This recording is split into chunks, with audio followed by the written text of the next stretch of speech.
Welcome back to V8 Creative and part 59 of the Ultima RS build. And if you've wondered where I've been over the last few weeks, keep tuned and I'll share some devastating news.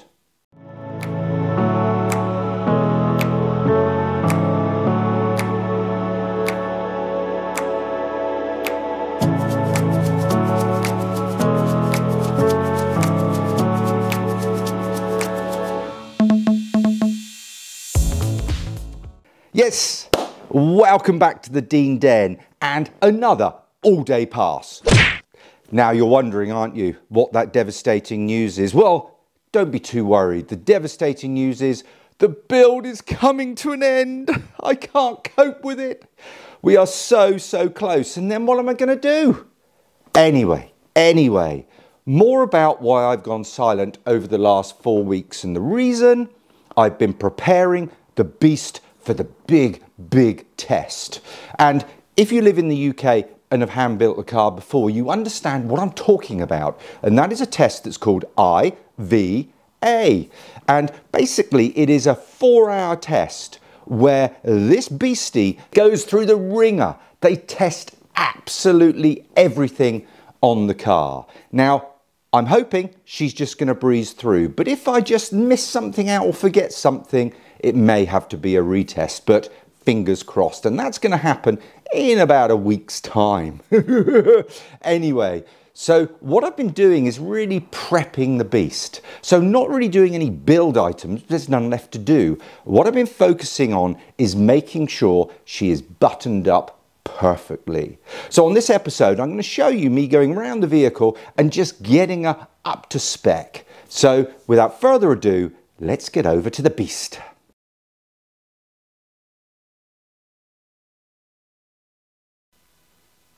This is my natural habitat. Sitting in an Ultima, Alcantara steering wheel, beautiful roll cage wrapping around me, this windscreen.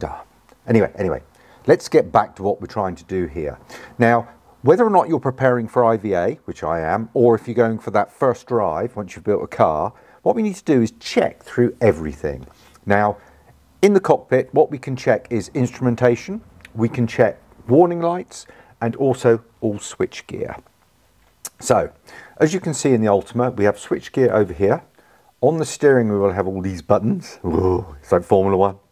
And obviously, we have the instrument panel. Now, I've got my little GoPro here, which I will power up. Just bear with me.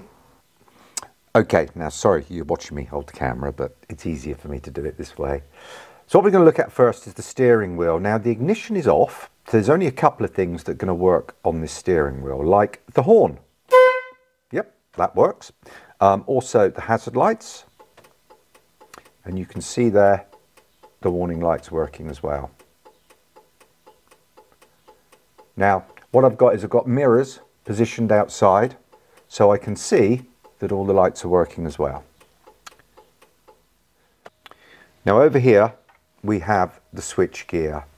Here we have side lights, and by pressing that in, what we can see if we come across here is the back lights in all the instruments working. Now I need to check that because that is something they check in the IVA test. So if we come over here, that's all working, and then this is dip beam, and I can see outside the lights have come on against the garage door, and here is the rear fog light, and if I look in the mirror outside, yep, I can see the fog light on.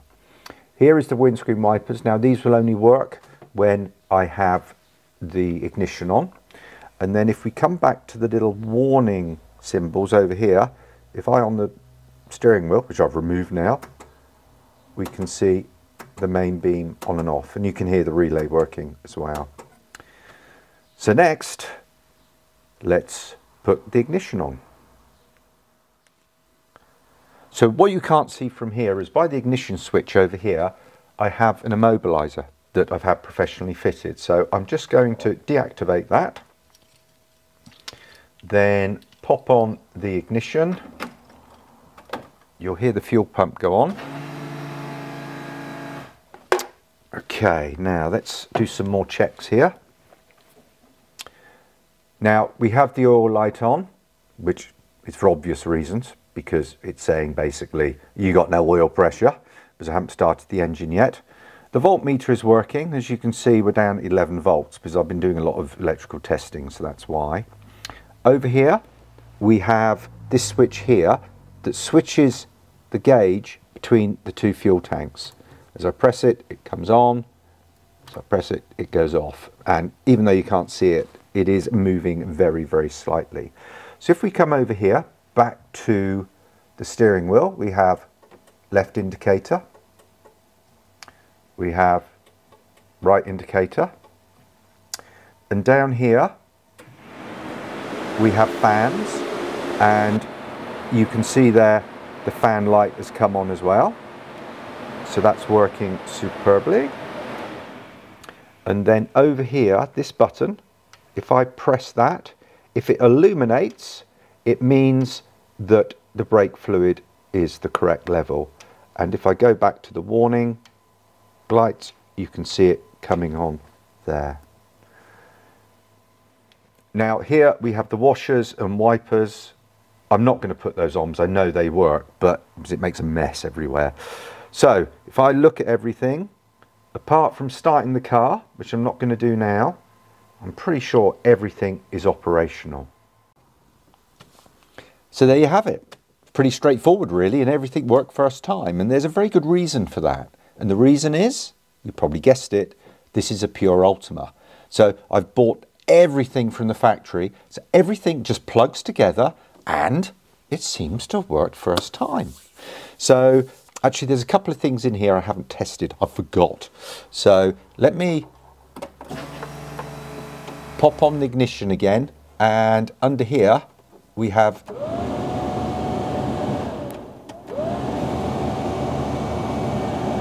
the air conditioning unit, which is working. And also, I forgot over here, we have the electric wing mirrors, which are working. I know you can't see them, but they are. And also, let me just pop my GoPro on again. So, you see these two lights here? These are the rear clamshell warning lights. Now what these do, if that rear clamshell isn't locked down properly, they will flash. So at the moment, everything is locked down at the rear.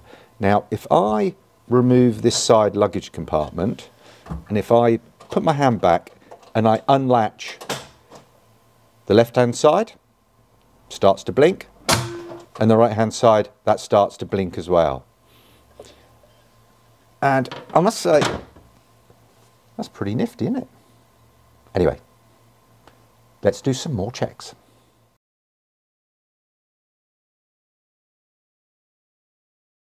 Front clamshell. Now, the art here is just to go through absolutely everything. So all I've got is I've got a list of all fasteners and all torques, which I've checked, and I've marked all those fasteners with a red line of paint. What I've also done is I've added terminal covers for the battery, positive and negative, and also ensured that all cabling is secure, which is pretty straightforward actually. Now, when I did the heat cycle of the engine, I nipped up all the hose clips just very slightly, none leaked at all, but just in case, and then really just gave the whole front end a check over. Also ensured that the brake and clutch reservoirs were topped up, as well as the windscreen washer fluid, which is pretty obvious really. Ultima supplies some stickers to show the angle for the headlights, how they need to be adjusted, which I have done against the garage door. I'm not going to share that with you because it's a pretty straightforward process that you can find online anyway. So apart from that, all this front end is all really buttoned up and tight. I guess the one other thing I did is I increased the front ride height, because when she goes onto the rollers for checking the brake efficiency, you want a bit more clearance than the Ultima usually rides. And I'll put the figures down at the bottom of the picture here so you can see what Ultima recommend to set the ride height at, front and rear. And that's about it at the front. She's all ready for the test. Why don't we now move on to the rear?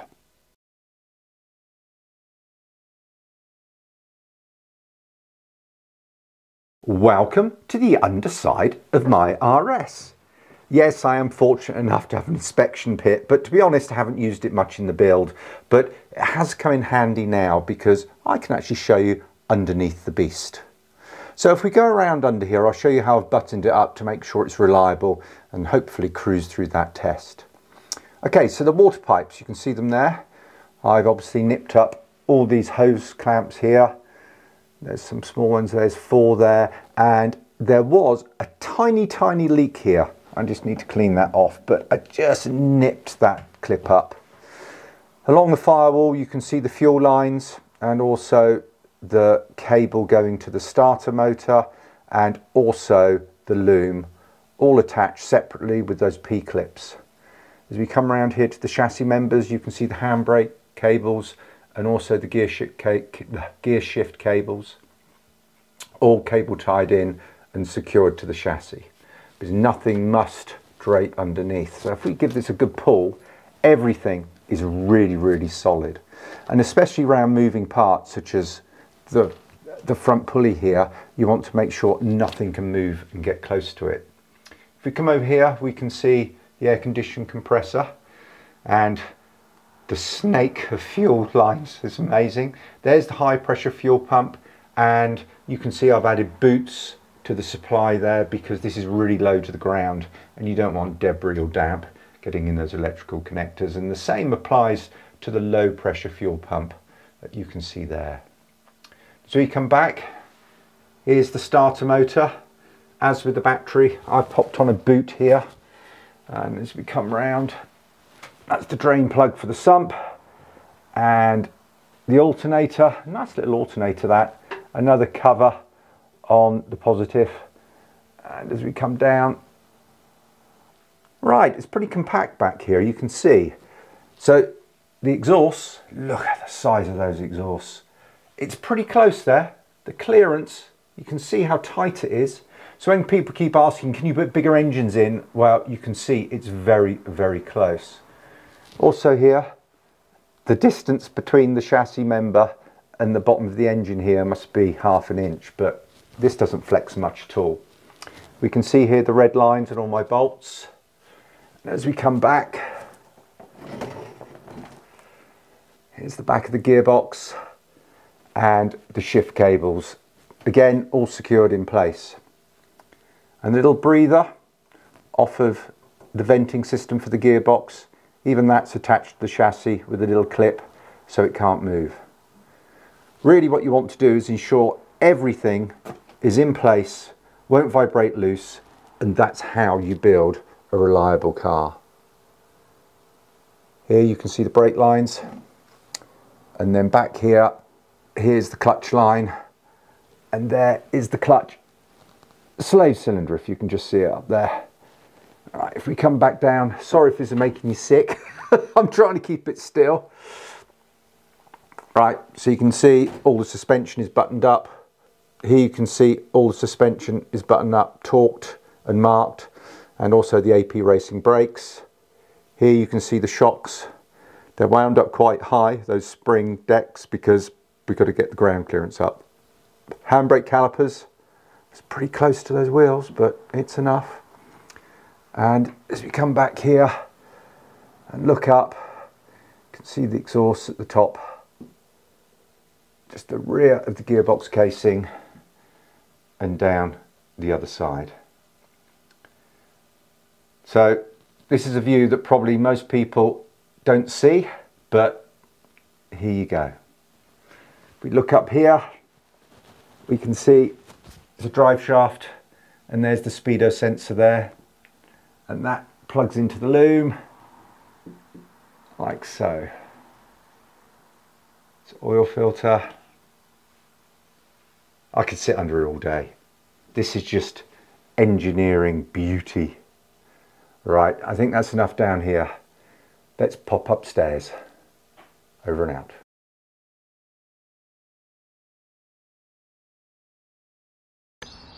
Right, we're on top now, and there's probably not a lot to say here because this is the sort of view you've seen over a lot of videos, and I would say it's easier to keep the top neat because it's easy to access. But as with under the car, we've made sure all the hoses, vacuum hoses, fuel hoses, everything is secure with the loom, nothing is chafing. And really just making sure if it looks good, it's going to be good. As my dad would say, if it looks like it should fly, it will fly. And boy, oh boy, this thing looks like it's going to fly.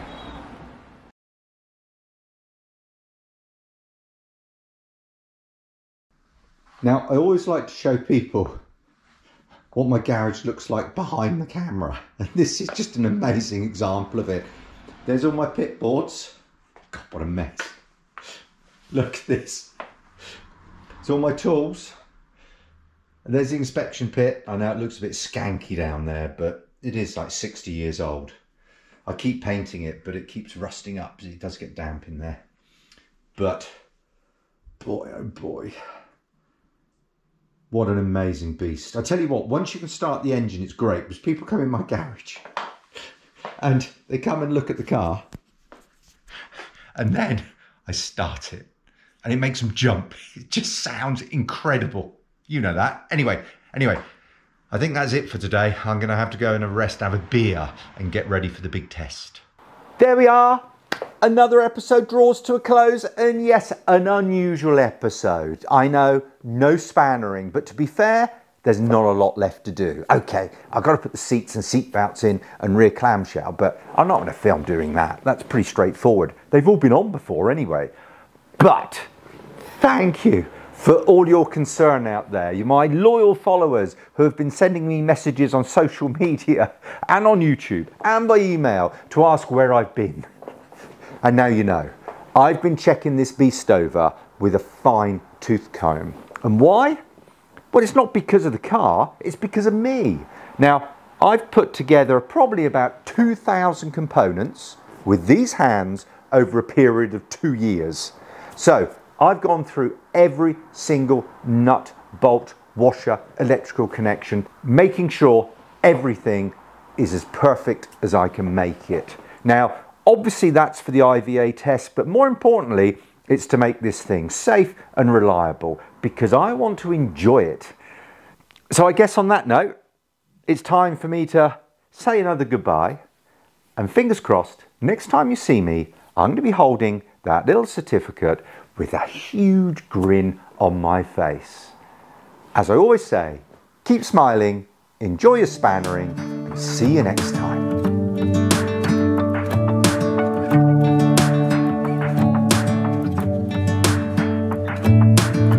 I'm driving, you're smiling.